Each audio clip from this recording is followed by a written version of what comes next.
Secret. Ayan. O, makinig.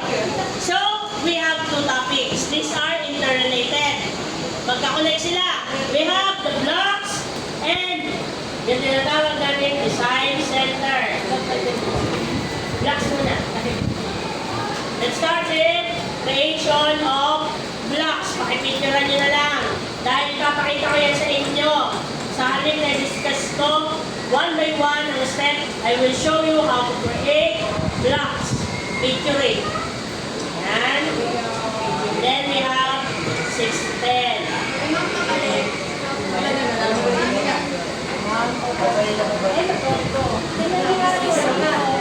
Tingnan nyo ngayon, sa baka may announcement na cut na ngayon. Magiging ba sila yun? Oo, kasi.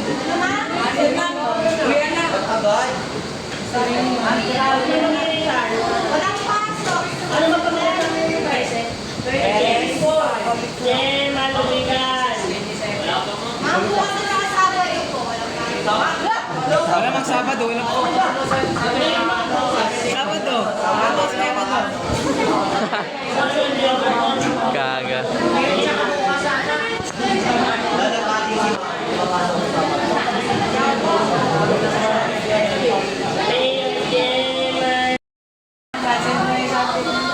No?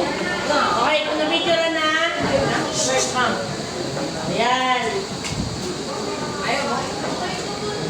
So, you will be creating blocks. So, meron tayong dalawang klase na tinatawag na block.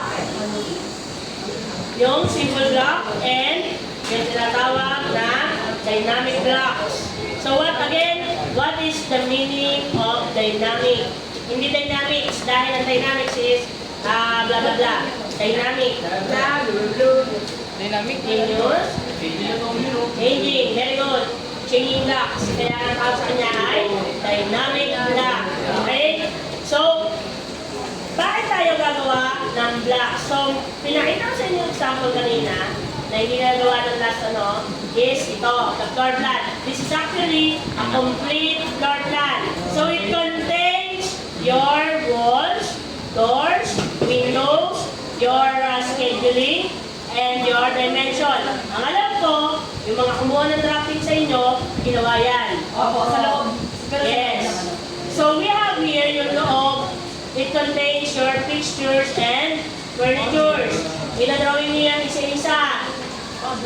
No, if you will not draw it one by one.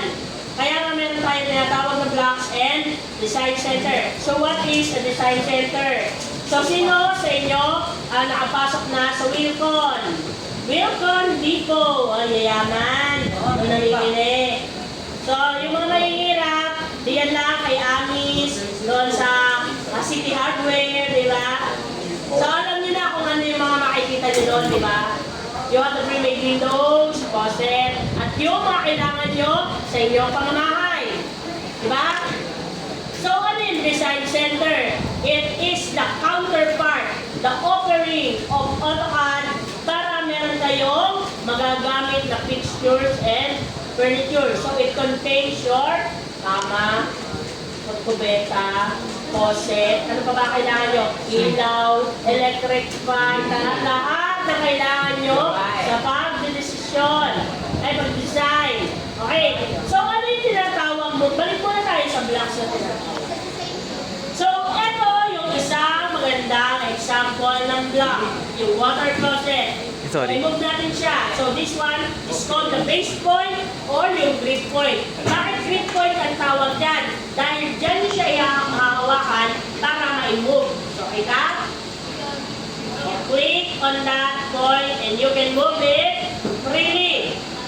Now, as you can see on the design, it contains multiple objects and yet, pag block na, it will be equal to a single object. Iisang object lang yan.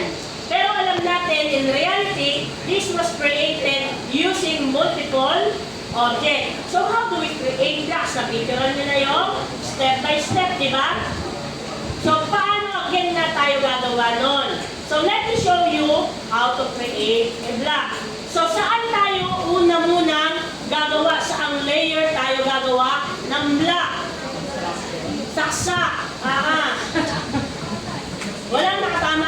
practice ko nun. So this one is exclusively created para mag-drawing kayo ng block. Saan layer yon? Sa 0. Diba? So, make sure that your active layer is 0. So, kung mapapansin nyo, doon ako nagdo-drawing sa iba-ibang section. Oh, iba-ibang group. Malbar, Lisan, Mora, diba? Wait lang nga, wait lang. Blocks talaga tayo, black. May lesson talaga, Ayan, dito muna tayo sa complete. This one is the group 2, di ba? Ayan, layer 0. Let's create yung mga gagamitin nyo na hindi kaya ibigay nila. Because definitely, there will be objects na hindi kaya ibigay i-offer ni Design Center. So, ang gagawin nyo is to create that block. So, let's say, sample, let's create yung pinto ng inyong kubeta. So, let's create a rectangle muna. So, 0.05, 0.8. So, maliit lang na pinto dahil 0.8 lang, di ba? Enter. So, we have there your door panel. So, this is the first step, ha? You need to create the drawing manually. Malalaman nyo kung ano, di gumawa na lang tayo, ma'am, ng paisa-isa niyan. No! Use that block multiple times and on different drawings. So, ayan. Door panel, sample. Let's create a line. FA. Point A. Escape. O, gagawa lang muna tayo. Start, center, end. So, direction of the swing. Ang ating gagawin. Click, center, and end. Escape. O, ayan. So, ilang object to? 1, and 2, right? Objects. Pero ang block, again, block is equal to a single object. So, let's use yung block base doon sa pinicturean nyo, step by step. Wala akong mamimiss doon. Lahat na nasa step by step na yon, gagawin ko, i-explain ko. So, type B for block command. B, enter. So, you will be prompted the block definition window. So, ano-ano ang properties ng block definition window ang papalitan nyo at ilalagyan nyo. So, first one is, you will create the name of your block. So, this one is door number 3. Bakit number 3? Lamang-lamang yung number 1 sa Malbar. Sila ang una kong section. Door number 2 sa Mora. Number 3 na kayo. Ayan. Kasi hindi ko pwedeng burahin yung blocks. You cannot erase it. Once you created it, it will exist in your file forever and evermore. Okay? Door 3 na. Door 4 na gagawin. Di siguro window na lang ang gagawin. Kasi wala na tayo. Hanggang door 3 lang tayo. Magpapraso lang ng door.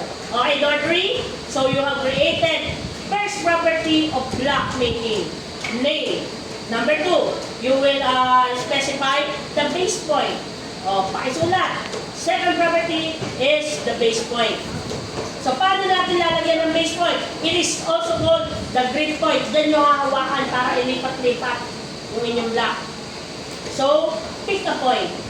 So, ang laman ng ating XYZ is 0. Once you pick a point, saan natin lalagyan yung grid point? Naman dito. Kasi dito natin dinidikit ang ating door, di ba?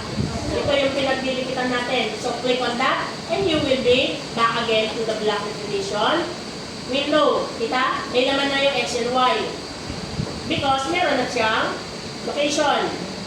So, that is the second property. The third property, the objects. As you can see, no object selected. So, we need to select the object that is contained on your block na tinatawag na door. So, how to select? Ito, click on it, and select yung dalawang object. Okay lang kung green or blue window. As long as selected. Makikita niyo siya, selected dahil highlighted siya. So, enter. Once you select it. Ano napansin? 2 objects are selected, di ba? Meron na naman. Pero kapag wala yan naman, huwag kayong mag-okay. Number 3, the behavior. So we have the annotative. Pag annotative, it will specify the size of your block. Mag-i-specify yung size.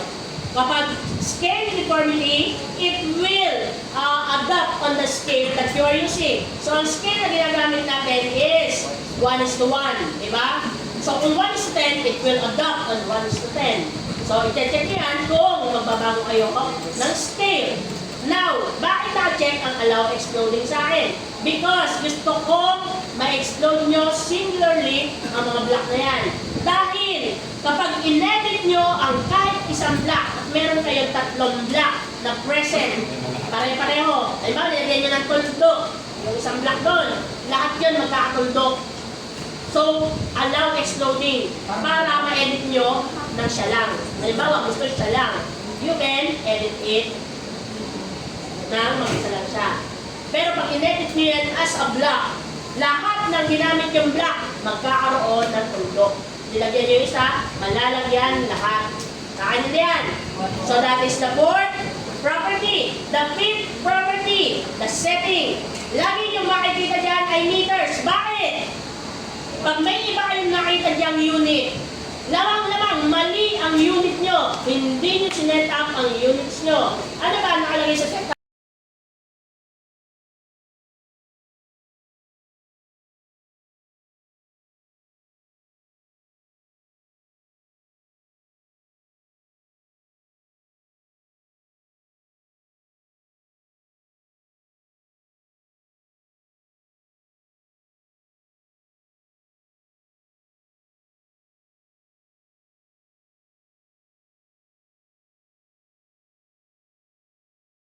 Bath and toilet and bath. So use for the toilet and bath. Yan. So may description tayo, di ba? This door is used for toilet and bath. Tama naman ang ano. It's not toilet, it's toilet. Tama, di ba? Correct ka? Toilet. Toilet, toilet. Okay. Okay na. May naman na.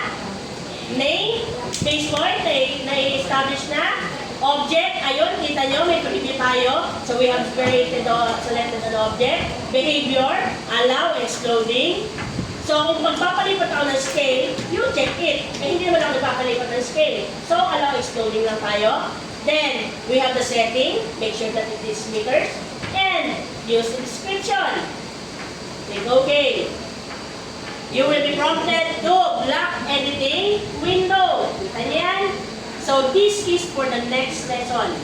Huwag niyo muna intindihin yan. Dito maraming naiyak sa paggawa ng dynamic block o yung nagbabago. Ayan mga yan. Bigyan niya na intindihan yan. Ma'am, paano gawa ng parameters? Ayan, yung mga yan yun. O yan, wag muna. Simple block muna tayo. O, dito, i-close ang block editor window. Ayun, kita niyo yung check. Click on it to close it. O, meron na tayo, di ba? I-delete ko yan. I-enter. Ma'am, nawala na. Okay lang yun. Hindi yan nawala. As I mentioned a while ago, nag-create kayo ng block yan, it will forever exist on that file. Kahit burahin nyo yung laman ng inyong file, nandyan yan. It will exist on it. So kahit i-erase mo lang siya, Kahit i-erase mo lahat ng laman yan, matatago lang siya. magtatago lang siya. Bakit? Saan siya na-save? Sa tinatawag nating no, design center. So, it will be added to your design center. Contribution yan kay design center. Okay ta? So, si design center is yung counterpart in real world ng Wilcon. It contains all your furniture. Okay? So, yan. So, what is the command for design center? Type DC. Dati, ang tawag dyan is add center. Higher leaves. O, pasok na.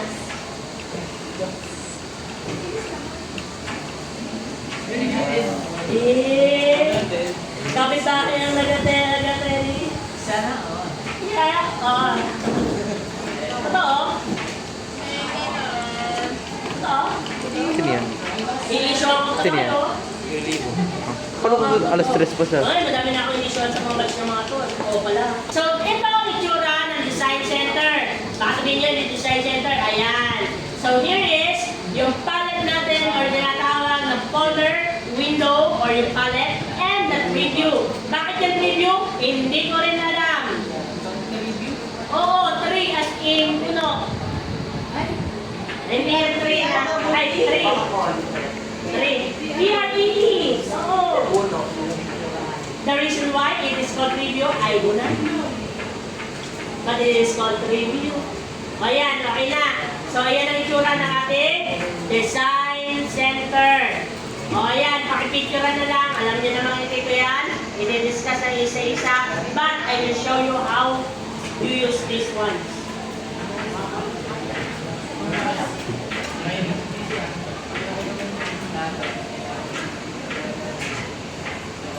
Okay na. Ayan. Ha? Bakit? Hindi nga, abig dito. Wala namin gawa. May matulog? Walang free yun. Hindi po ito nagpa-free yun. 3.5. Lalo lang 3.5. Oh, I will show you. Oh, alam na kung paano gumawa ng blocks. Di ba? You know how to create simple blocks. Okay na.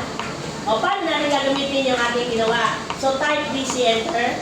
So, you will be prompted to the Design Center window. Ito yung palette. Ito yung preview. Ay, review given. So, kabisaduhin. Ito yung hindi ko ito na ituro sa last na sa pages. Secret yan yun. So, kabisaduhin na hierarchical na pagkakasunod-sunod or how to search the folder of Design Center. Dahil meron kayong times na hindi nyo makikita or hindi nyo mapoprompt automatically sa Design Center. So, paano natin i-search? Kay palette or sa folder list, yung Design Center. Listahin. Ito talaga ang ibibigay kong exam sa inyo. Listahin. Patagalin lang kasi ako. Listahin. Pwede naman pakilista, di ba? Pero hindi. Listahin. Di ba? Ay, sorry. Listahin. Oh, you will start with desktop. So, sa desktop, ang pipiliin under that is this PC. So, under this PC, yan, is Windows C. C ha, kasi meron tayong D, meron tayong E. C ang pipiliin. Windows C, colon. Yan.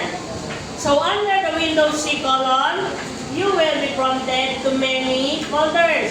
Ano ang hahanapin? The program files.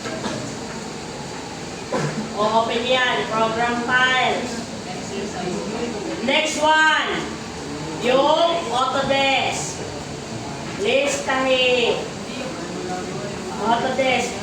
Ipapa-hierarchical pagkakasunod. Autodesk.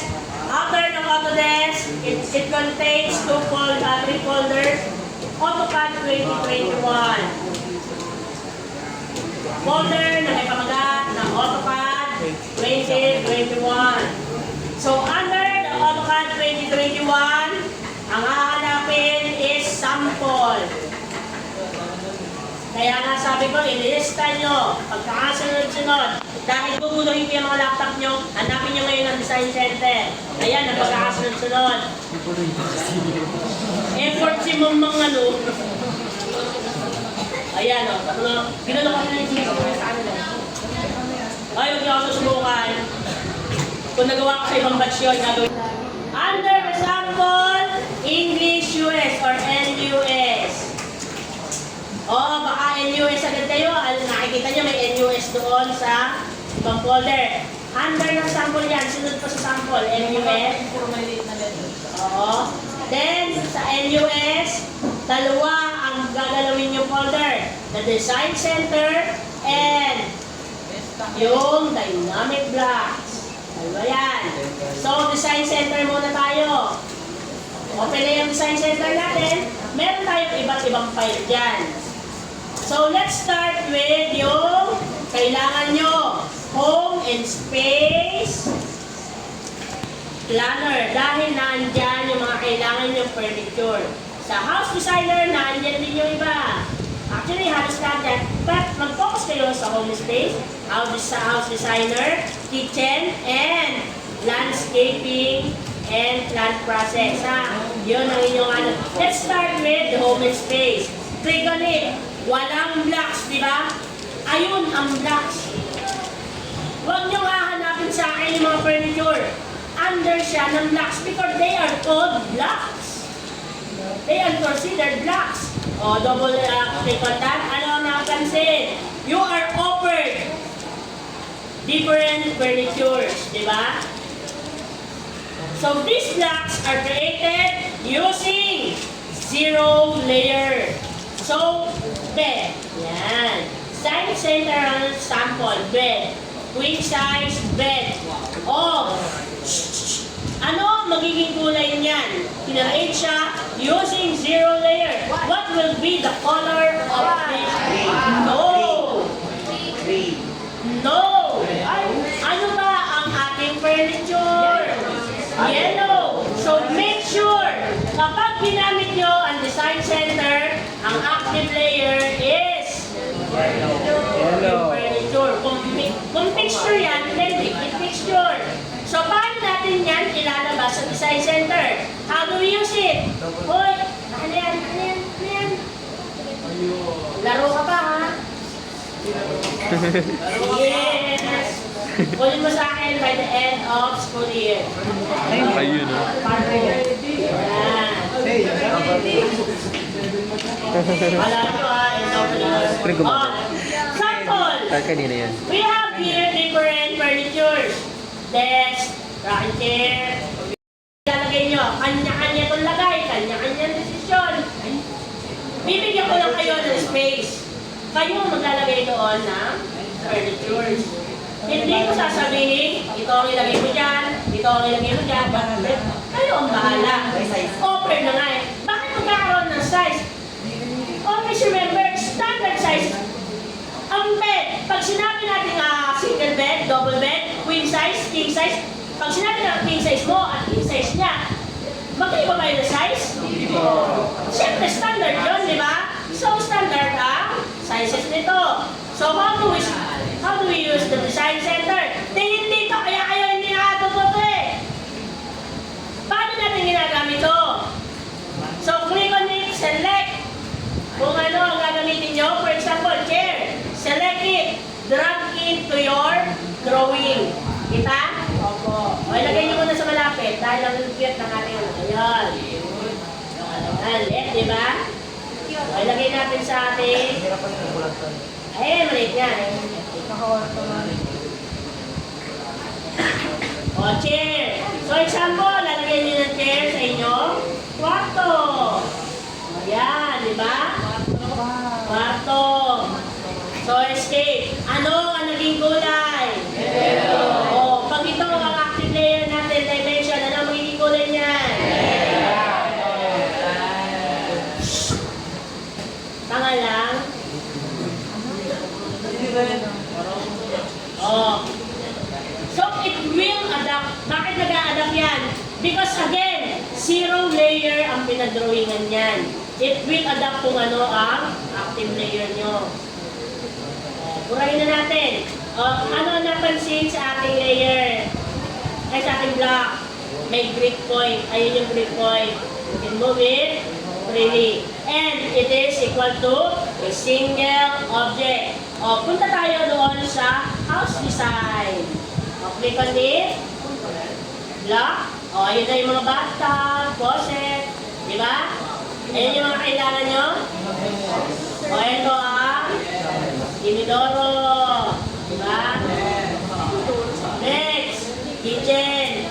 Madali lang, diba? Tingin nyo ba, kapahirapan ko pa kayo? So, sa hindi talaga. O, rep. O, yan ang rep. O, ito Basic na lang yan, paggawa ng design. Hindi. Ayun naman. Sa dynamic ko lang kayo. Next. Eto. Naintindihan kung paano gamitin ng blocks. Using the design center. Ma'am, pwede po kayo take yung Rotate it manually. Siguro, rotate ko man. Select. RO, enter. Click on the rotation. Kita.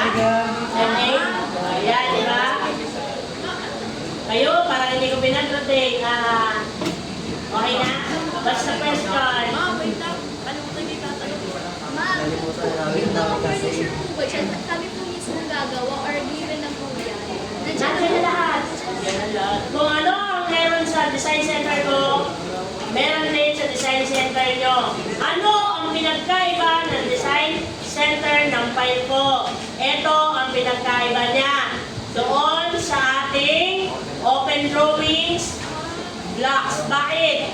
This was created by me. Mga drawing ko. O saan tayo? Quarter D yan. Ang blocks under my file. Di ba kanina binura ko yung aking ginawang block? Yung door. Hindi yun nabura. Ayun o, door 3. Ito yung door 2 ng Zamora. Door 1 ng Malvar.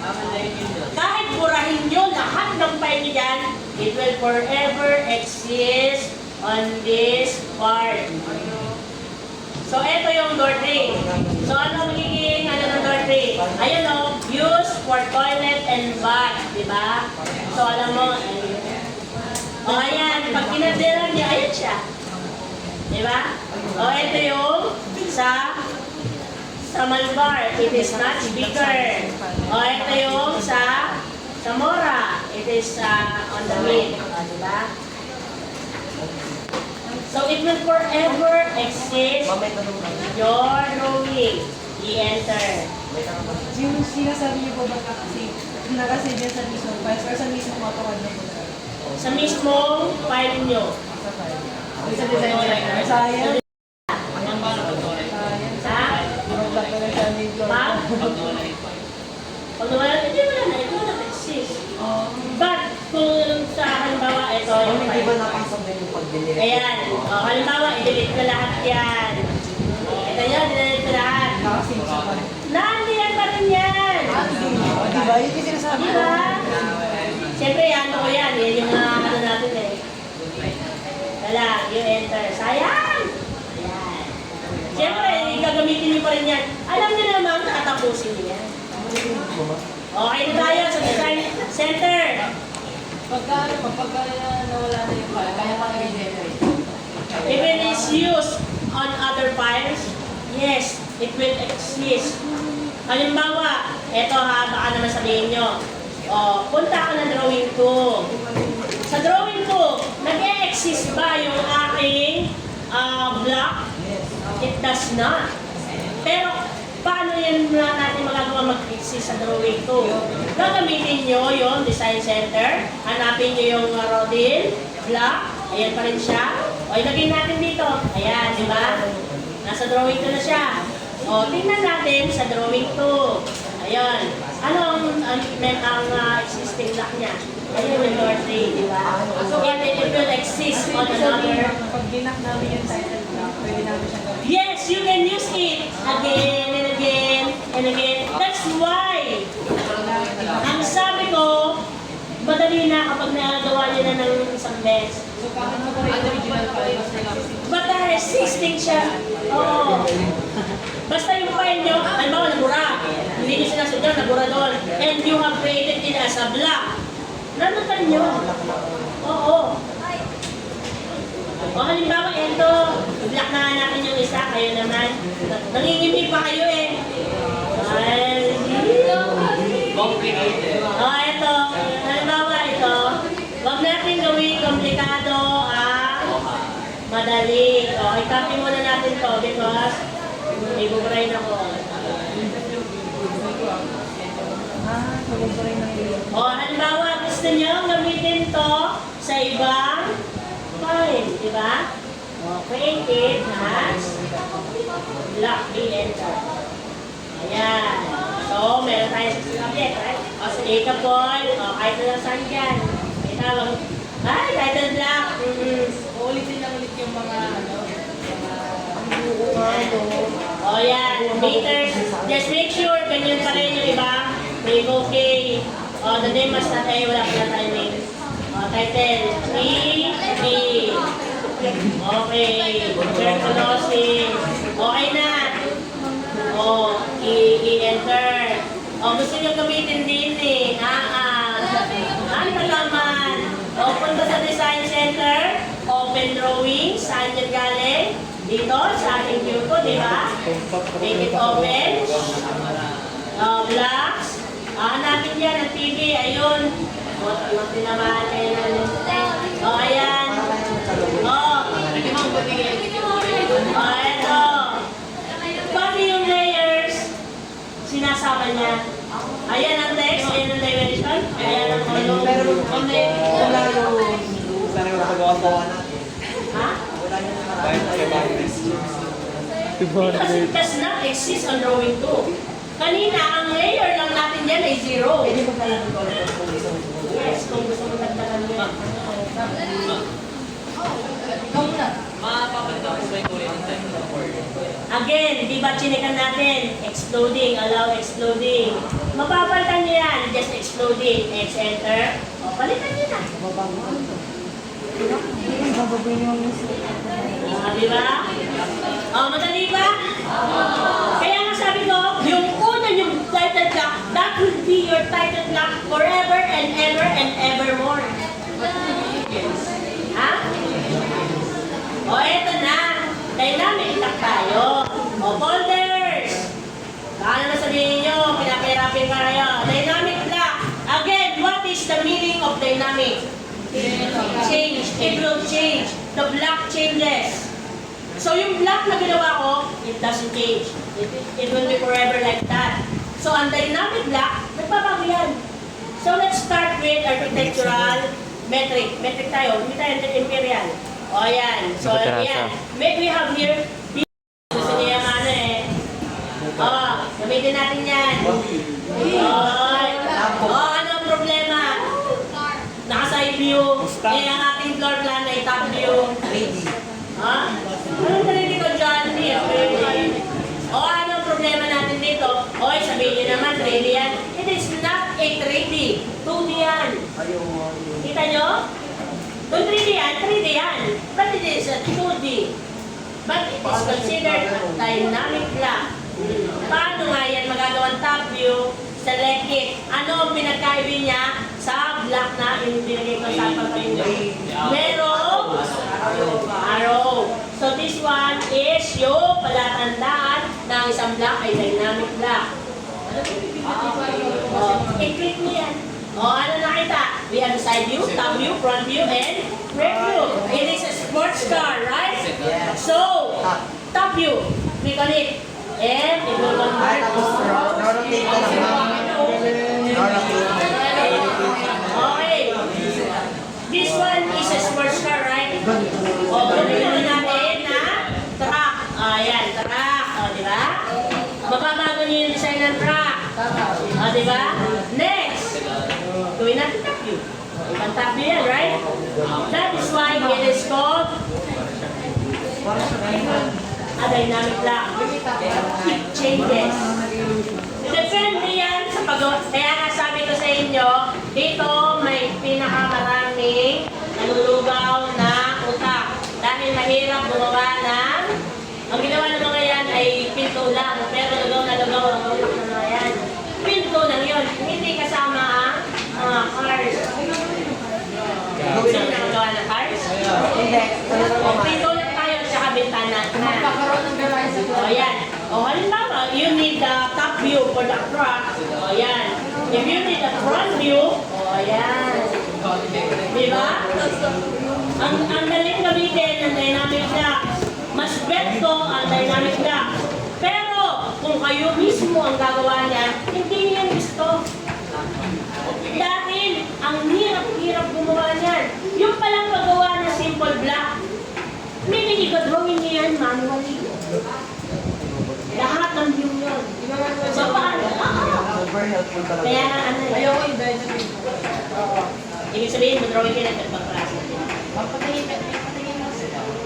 Sedan?